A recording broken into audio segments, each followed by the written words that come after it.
సర్వేపల్లి శాసనసభ్యునిగా అధిక మెజార్టీతో గెలుపొందిన సోమిరెడ్డి చంద్రమోహన్ రెడ్డి నివాసంలో నియోజకవర్గంలోని అభిమానులు, నాయకులు, కార్యకర్తలు అధిక సంఖ్యలో తరలివచ్చి సోమిరెడ్డికి శుభాకాంక్షలు తెలియజేశారు. వేదాయపాలెం నివాసం రోడ్డు ప్రాంతం జన సంద్రోహంతో కిక్కిరిసిపోయింది. అధిక సంఖ్యలో మహిళలు తరలివచ్చి ఆయన్ను శాలువాలు, బొక్కలతో సత్కరించారు. సోమిరెడ్డి జిందాబాద్ అంటూ నినాదాలతో హోరెత్తించారు. తోటపల్లి, గూడూరు, ముత్తుకూరు, మనుబోలు, పొదలకూరు, వెంకటాచలం మండలాల గ్రామాల నుంచి తెలుగుదేశం పార్టీ కార్యకర్తలు అధిక సంఖ్యలో తరలివచ్చి తమ అభిమానాన్ని చాటుకున్నారు. కొందరు ప్రభుత్వ ఉద్యోగులు సైతం సోమిరెడ్డి సన్మానించేందుకు బొకేలతో సిద్ధం కావడం విశేషం.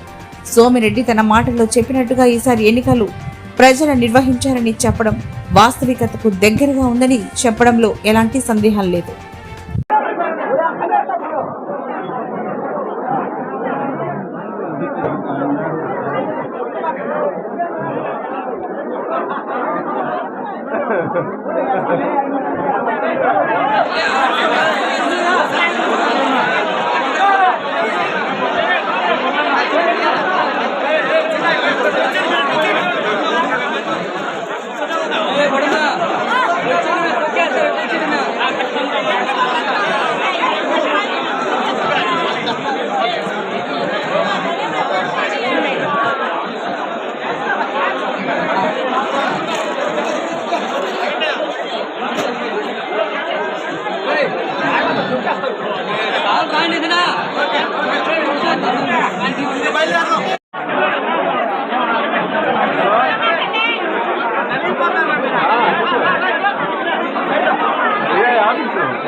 బాగుంటుంది.